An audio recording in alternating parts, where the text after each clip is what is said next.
है। देवी के चरित्रों का पाठ महात्म्य। देवी बोली, हे देवताओं, जो पुरुष इन स्तोत्रों का द्वारा एकाग्रचित्त होकर मेरी स्तुति करेगा, उसके संपूर्ण कष्टों को निसंदेह हर लूंगी। मधुकैटभ के नाश और महिषासुर के वध, शुंभ और निशुंभ के वध की जो मनुष्य कथा कहेंगे, मेरे महात्म्य को अष्टमी और चतुर्दशी दशी व नवमी के दिन एकाग्र चित्त से भक्ति पूर्वक सुनेंगे, उसको कोई भी कभी भी कोई पाप न रहेगा। पाप से उत्पन्न हुई विपत्ति भी उनको न सताएगी। उसके लिए घर में दरिद्रता न होगी और न उसको प्रियजनों का बिछोह ही होगा।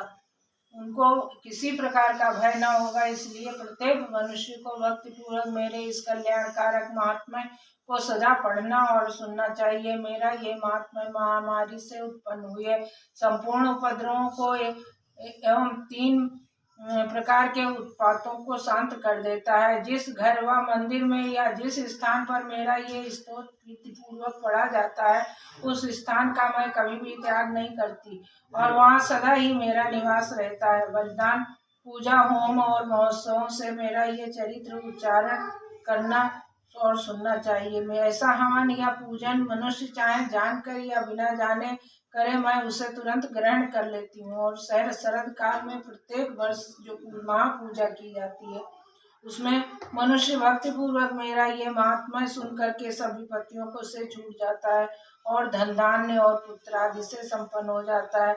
और मेरे इस महात्म्य का व कथाओं इत्यादि को सुन करके मनुष्य युद्ध में निर्भय हो जाता है और महात्म्य के श्रवण करने वाले के शत्रु नष्ट हो जाते हैं और कल्याण की प्राप्त होती है और उनका कुल आनंदित हो जाता है। सब कष्ट शांत हो जाते हैं और भयंकर स्वप्न दिखाई देना तथा घरेलू दुख इत्यादि सब मिट जाते हैं। बाल गृहों में ग्रसित बालकों के लिए ये मेरा महात्म्य परम शांति का देने वाला है। मनुष्यों में भूत पड़ने पर ये भली भांत मित्रता करवाने वाला है।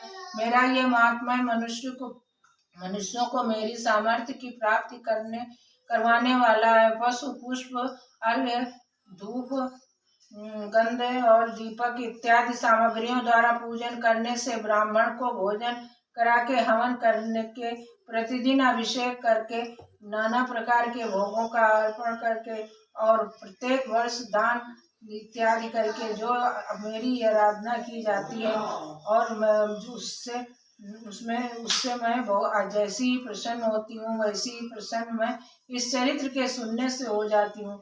ये महात्म्य श्रवण करने पर पापों को हर लेता है तथा आरोग्य प्रदान करता है। मेरे प्रादुर्भाव और का कीर्तन दुष्ट प्राणियों से रक्षा करने वाला है, युद्ध में दुष्ट दैत्यों का संहार करने वाला है। इसके सुनने से मनुष्य को शत्रुओं का भय नहीं रहता है।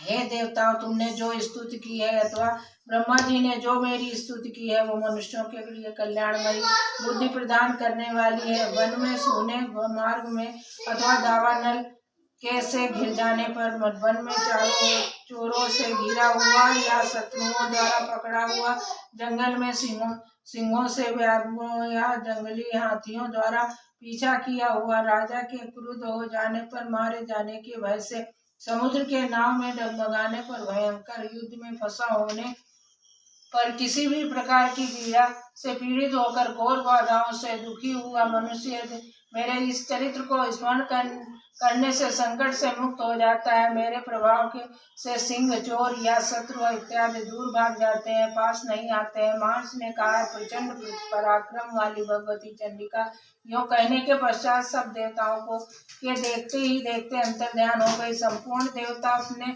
शत्रुओं के मारे जाने पर पहले की तरह योग्य भाग का उपभोग करने लगे और उनको अपने अधिकार फिर से प्राप्त हो गए। युद्ध में देवताओं के शत्रुओं शुंभ और निशुंभ के देवी के हाथों से मारे जाने पर बाकी बचे हुए राक्षस पाताल को चले गए। और यह राजन, इस प्रकार भगवती अंबिका नित्य होती हुई भी बार बार प्रकट होकर इस जगत का पालन करती हैं, इसको मोहित जन्म देकर करती हैं और जन्म देती हैं। प्रार्थना करने पर समृद्धि प्रदान करती हैं।